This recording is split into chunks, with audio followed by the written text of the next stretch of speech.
For a long time, superhero games were almost guaranteed to be a lackluster experience. Sure, good superhero games existed, but you really had to filter out all of the garbage that publishers were putting out in order to find the gems. For every Marvel vs. Capcom, there were about 3 Silver Surfers. For every Spider-Man movie tie-in game, there were about a dozen Hulk games. And for every Marvel Ultimate Alliance, there were roughly a billion Superman 64s. Okay, that might be a bit of an exaggeration, but to say the scale of superhero games was in favor of quality over quantity would simply be untrue. For an absolutely absurd amount of time, there really wasn't that many must-play superhero games that stood out among the rest. That all changed in 2009 with the release of Batman Arkham Asylum. Now, Arkham Asylum was a game that I played after I experienced its sequel, Arkham City. However, even going back to the first entry, I still found a ton to love. So, with all that being said, what did Batman Arkham Asylum do to generate all of this buzz? What was the game's lasting impact? And is it still worth playing today? Well, let's talk about Batman Arkham Asylum. Development for Batman Arkham Asylum began in early 2007 under Rocksteady Studios. Rocksteady was approached by Eidos Interactive after the publisher was granted the rights to make a Batman game. Rocksteady enlisted one of the original writers of the Batman animated series, Paul Dini, to create the world for their title.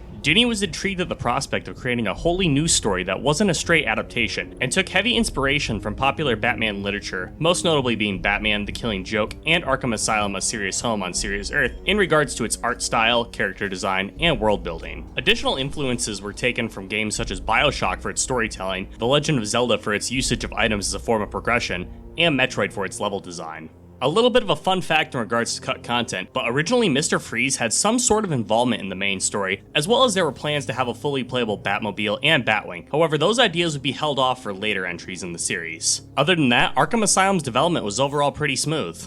Batman Arkham Asylum was released in August of 2009 to PlayStation 3 and Xbox 360, and a few weeks later on PC. The game received scores in the low 90s across the board on Metacritic. IGN's Greg Miller was quoted as saying that the game was the greatest comic book game of all time, while Eurogamer's Dan Whitehead said it was the best superhero game bar none. The game sold over 2.5 million units within its first month of launch, capping off around the 4.3 million mark by the release of the game's anticipated sequel. By the end of 2009, Batman Arkham Asylum swept up a number of nominations and a few wins in regards to its character performance, audio design, and overall game of the year. Several publications such as PC Gamer, The Guardian, and Empire would even go on to put Batman Arkham Asylum on their greatest games of all time lists. Batman Arkham Asylum's accolades really do speak for itself. However, to see this level of polish from something back in 2009 still outdo many contemporary games is honestly insane. Arkham Asylum is a game that to this day still looks unique, runs flawlessly, plays spectacularly, and has a presentation that I believe still stands head and shoulders above most other games out there today. This game represents one of the first real examples of a licensed video game transcending the realms of its fanbase and reaching an audience that can find enjoyment even if they have little to no experience in the Batman universe. I can say this as someone who has played the game a little over a decade ago, as well as recently for this video, but Batman Arkham Asylum still stands as one of the best superhero games of all time.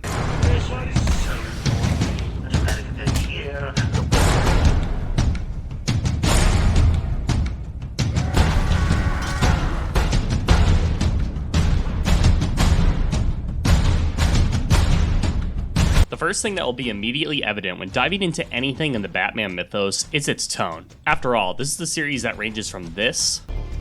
He sticks the blade in my mouth. Let's put a smile on that face. To this.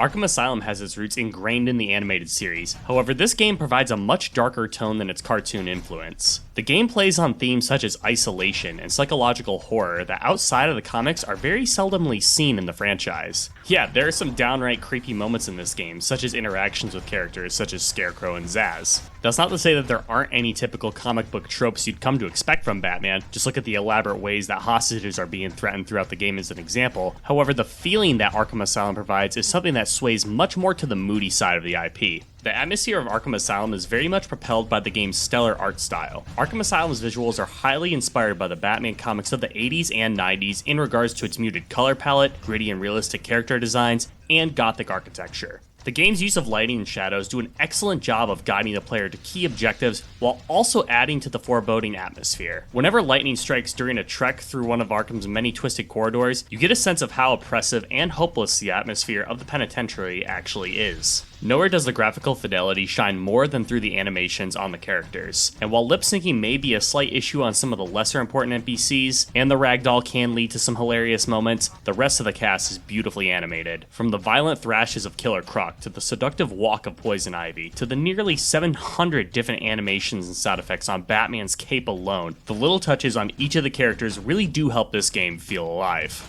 Now, while I am mostly a big fan of the art style and graphical capabilities of Arkham Asylum, one area that I believe has not aged particularly well has been the user interface. Maybe I've just grown accustomed to the minimalist and clean UIs of today, but this game really does have some rather dated aspects in regards to its presentation in this area. The inky black and white splashed health bar really is a product of this game's time, and I think it sticks out like a sore thumb. The menus themselves can also be a bit busy, with some rather questionable art decisions in regards to Batman's upgrades. Thankfully, the UI is dynamic in a sense that it will disappear when outside of combat, so at least it isn't a constant eyesore. Speaking of eyesores, be wary of playing this game on a 4K monitor, as the subtitle text does not properly scale for the resolution size, which can also be a little bothersome. Though I will say, I did really enjoy seeing the combo counter constantly climb up and shake the more as the number went up. That was a nice little touch. The attention to detail in Arkham Asylum was second to none when it was released, and is still remarkable to this day. Throughout the course of Batman's adventure, you slowly see the events of the evening take their toll on the Caped Crusader as his suit begins to see rips and tears, as well as a little bit of bat stubble beginning to show nearing the end of the journey. These are the types of details that nearly anyone can enjoy when picked up on, but for those who are well versed in the Batman mythos, there's a ton of fan service to sink your teeth into. From callbacks to iconic moments in the animated series and comic books, to cameos from other notable characters, to probably one of the coolest and most well-hidden Easter eggs alluding to the game's sequel, there's absolutely no shortage of content that you can find while exploring in Arkham Asylum.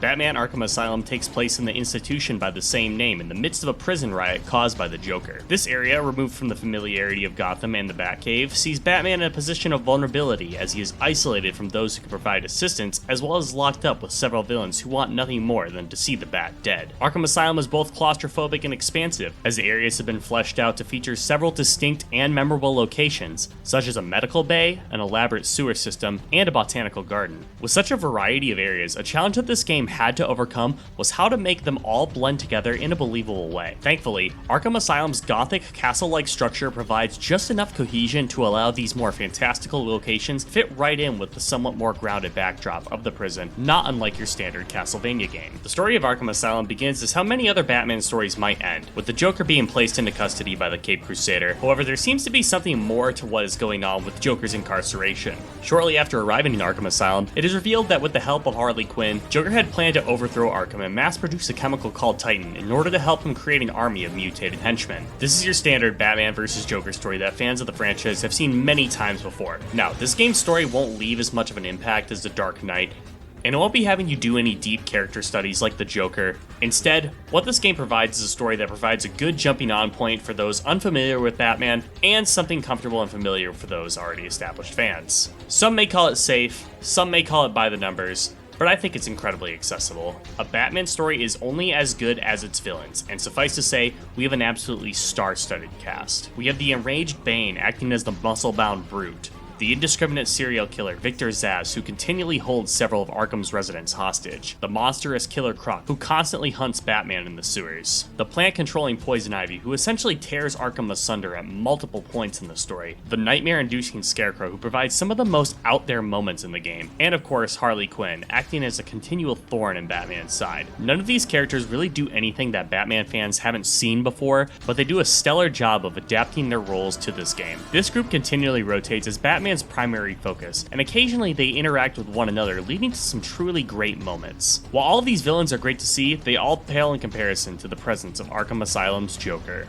This may be a bit of a hot take, but Arkham Asylum's Joker has my pick for the absolute best portrayal of the character in any piece of Batman media. Now, I love what Heath Ledger, Joaquin Phoenix, and Jack Nicholson have all done with the role, but man, this rendition of the Joker does such an excellent job of walking the fine line between being sinister while also providing some mischievous laughs. So many times in this game will the Joker have a line where it sounds mostly playful, but will end with such a sinister comment or inflection that you really see what a threat this guy can actually be. Rocksteady really knew what they had with this one, as the Joker has by far the most dialogue in the game. He is not only the main antagonist, but he also provides ambiance to the asylum thanks to his constant broadcast over the facility's intercom system, which is an absolutely brilliant way of making sure he stays engaged with the story while still giving other villains time to shine.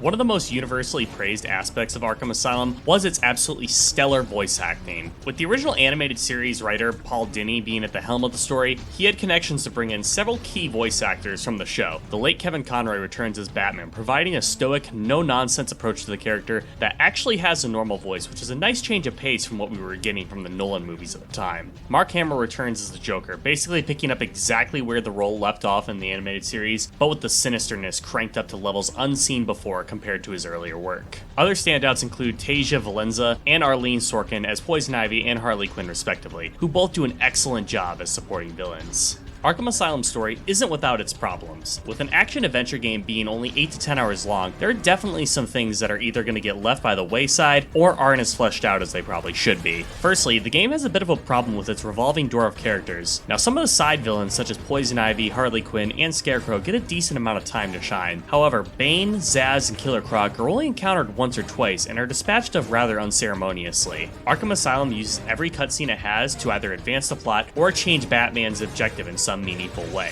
Now, while it's nice to not have any filler, it can create some pacing issues that feel like large events are coming one after another with little time to breathe. Nor is this best exemplified than in the third act, where we have back-to-back encounters with both Poison Ivy and the Joker, but these are just some small blemishes on what is overall a very solid experience.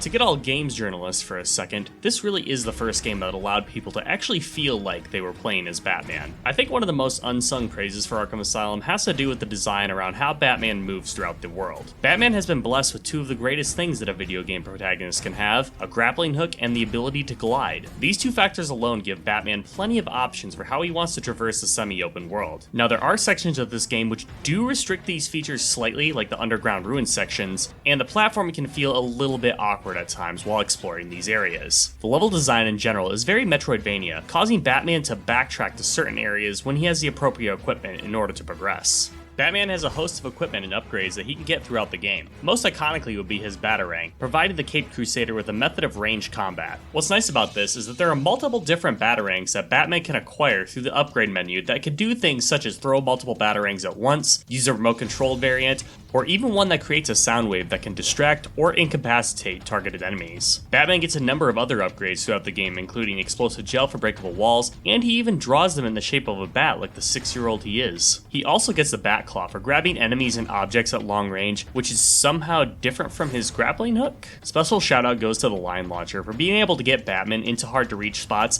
and also being the item that is honestly way more fun than it has any right to be. And finally, the Cryptic Graphics Sequencer for overriding security panels with a fun little minigame. These all provide a great expansion on Batman's moveset for both traversal and most notably combat. The combat in Arkham Asylum is often praised as one of its most standout features. Batman is able to attack, parry, dodge, and stun through the use of all the face buttons. Arkham Asylum rewards players who maintain their combos without taking any hits by increasing Batman's damage, giving him some absolutely killer finishing moves and bonuses to XP. Arkham Asylum provides a much more accessible form of combat that acts as a cross between the frantic gameplay of Devil May Cry and the old school beat-em-ups of Streets of Rage. This provides a happy medium where anyone can pick up this combat system and get the gist of what they need to do in order to achieve long combos. And while this system can get a bit repetitive, it still provides a thrill unlike any other combat system in a video game. Now, the combat is only one half of the encounter experience when it comes to Arkham Asylum. The other half comes in the way of stealth, and this is another area I think the game shines really well in. During stealth sections of the game, you'll notice a stark change in the level design with gargoyles to perch yourself up above,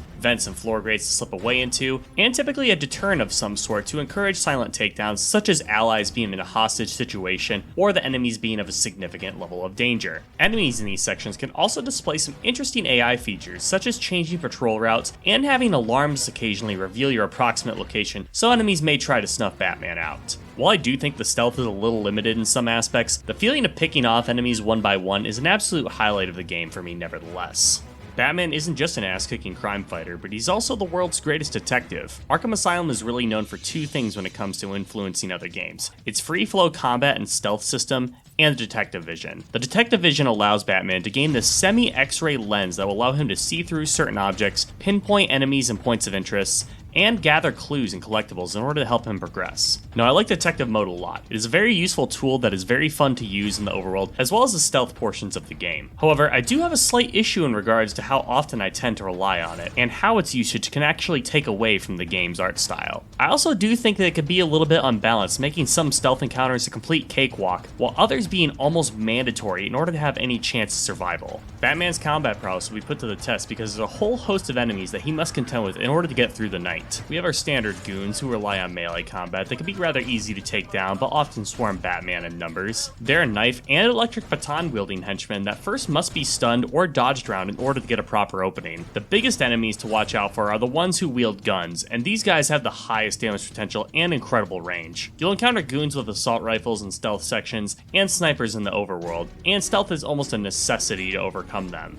While I think the cast of common enemies may be expansive, the same cannot be said for the boss fights. Not gonna mince words here, this is by far the low point of the game for me. Early on in the game, we have an encounter with a Titan-infused goon in a boss fight that you have probably seen before done better in other games. However, the problem is that many of Arkham Asylum's bosses are based off of the same fight with minor tweaks. It's already bad enough that we get subjected to a fight with two of these enemies at once, but having the Bane and Killer Croc fights reduced to glorified reskins is a massive disappointment. And don't even get me started on the embarrassment of a final boss that the Joker is. Thankfully, Poison Ivy represents a wholly original boss, and while Scarecrow is a bit on the non-traditional side, I actually see those as one of Arkham Asylum's greatest achievements. Yeah, so the Scarecrow sections are absolutely sick and have my vote for one of the strongest points of Arkham Asylum. There are 3 separate occasions where Batman is exposed to Scarecrow's fear toxin, causing him to go into these fourth wall breaking sequences that range from creepy to a complete and utter mindfuck. These introductions will have Batman hear voices instruct him in subtle ways, have flashbacks to the death of his parents, and even replay the opening sequence of the game with characters jumbled around. When entering into Scarecrow's world, we find ourselves in these unique encounters that sees Batman have to navigate these 2D areas and platforming challenges. If Scarecrow spots Batman during this time, it will be instant death. Add on to the occasional skeletal enemies that Scarecrow can spawn, and this is the encounter that I believe tests all of Batman's skills in unique ways. This is something that I definitely think that Rocksteady saw more potential in, given Scarecrow's significance in Arkham Knight. When it comes to optional content, Arkham Asylum is in no short demand. Littered throughout the game are audio logs for some of the Asylum's inmates, chattering Joker teeth to destroy, messages from Amadeus Arkham himself, and of course the many challenges left behind by the Riddler. These Riddler challenges range from collecting trophies hidden throughout the asylum to scanning graffiti that Batman needs to have a particular visual perspective to get the full picture of. These collectibles are a nice addition and provide a little extra incentive to travel off the beaten path. However, I do wish there was a little bit more challenge actually involved in obtaining them. As another bonus, maps can be acquired giving Batman the approximate location of other Riddler challenges, making the process a little bit easier. The 240 collectibles can easily add on an additional 2 to 3 hours in your playthrough and provide a great source of earning additional experience points for Batman's upgrades. Now, what do you get for collecting all of the items that Arkham Asylum has to offer? Well, the reward is actually some bonus challenge content for Batman to complete.